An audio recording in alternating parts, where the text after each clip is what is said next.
বন্ধুরা, আলুর এই অজানা রেসিপিটি যদি আপনারা না খেয়ে থাকেন তাহলে ঝটপট আজই বাড়িতে বানিয়ে ফেলুন। আর এতটাই মচমচে হয় সেটা আপনাদেরকে আমি শুনিয়েও দিচ্ছি।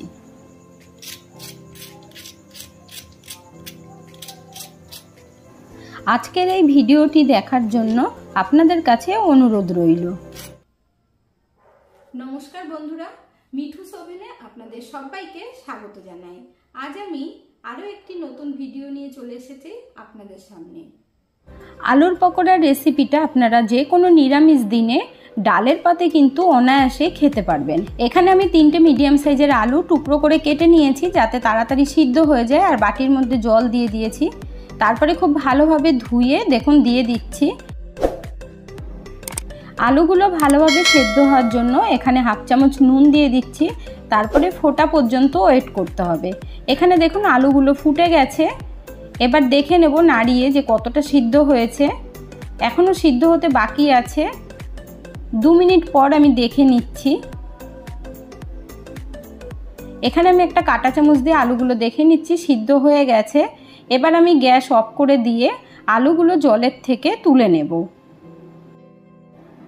এখানে একটা স্ট্রেনারের সাহায্যে আলুগুলো জলের থেকে তুলে নিচ্ছি। আর আপনাদেরকে আমি কিছু টিপস দিয়ে দেবো, সেগুলো ফলো করবেন, তাহলে দেখবেন একেবারেই মচমচে হবে। এখানে একটা ছোট্ট টিপস দিয়ে দিচ্ছি। আলুগুলো গরম থাকতে থাকতেই পটেটো ম্যাশার দিয়ে ম্যাশ করে নিতে হবে। আলুর মধ্যে যেন বড় বড় টুকরো না থাকে। তারপর খুব ভালোভাবে ঠান্ডা করে নিতে হবে। আর ঠান্ডা হওয়ার জন্য 5 থেকে 10 মিনিট সময় দিতে হবে। এখানে দেখুন আমি চামচ দিয়ে উল্টে পাল্টে দিচ্ছি যাতে তাড়াতাড়ি ঠান্ডা হয়ে যায়। এরপর আলুগুলো খুব ভালোভাবে ঠান্ডা হওয়ার পরে এখানে অল্প পরিমাণে হলুদ দিয়ে দিলাম। দিয়ে দিচ্ছি স্বাদ মতো নুন। আর নুনটা কিন্তু আপনারা আপনাদের আন্দাজ মতো দেবেন। আর আপনাদের কাছে যদি পটেটো ম্যাশার না থাকে তাহলে একটা গ্লাস দিয়েই আলুগুলো ম্যাশ করে নেবেন। এখানে আমি 7-8টা লঙ্কা কুচিয়ে দিয়েছি, কাঁচা পাকা লঙ্কা দিয়ে দিচ্ছি। ঝাল আপনারা যেরকম খাবেন সেই রকমই দেবেন। এর মধ্যে দিয়ে দিচ্ছি 3 টেবিল স্পুন পোস্ত। আর এই পোস্তটা দিলেই কিন্তু বন্ধুরা টেস্টটা কিন্তু দ্বিগুণ বেড়ে যাবে। এর মধ্যে দিয়ে দিচ্ছি 3 টেবিল স্পুন বেসন।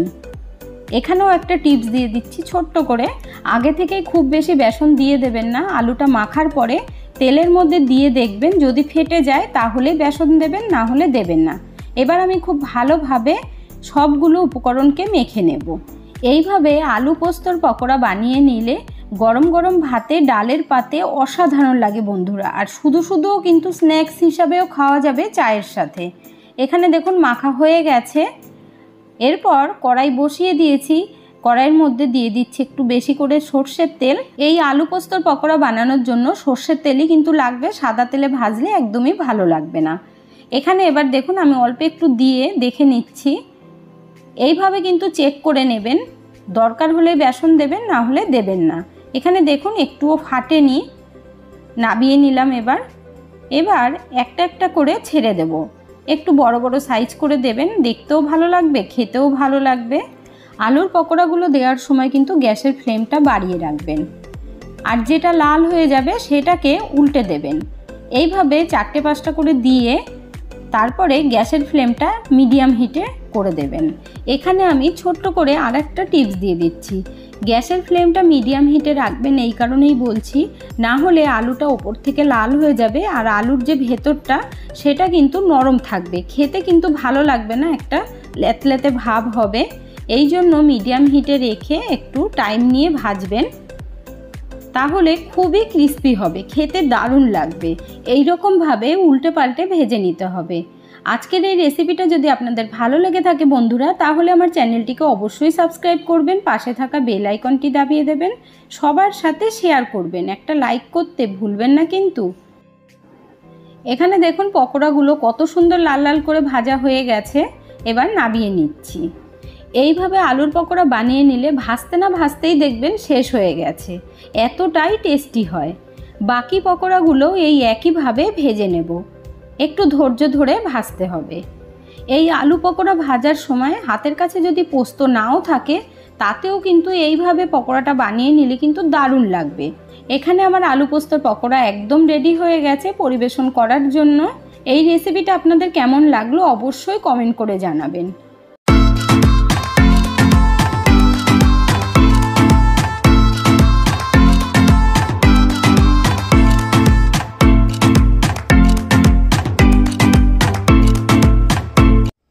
আজকের ভিডিওটা আপনাদের কাছে কেমন লাগলো অবশ্যই কমেন্ট করে জানাবেন। এতক্ষণ ধৈর্য ধরে ভিডিওটি দেখার জন্য অসংখ্য ধন্যবাদ। ভালো থাকবেন, সুস্থ থাকবেন। দেখা হচ্ছে পরের ভিডিওতে। Thank you.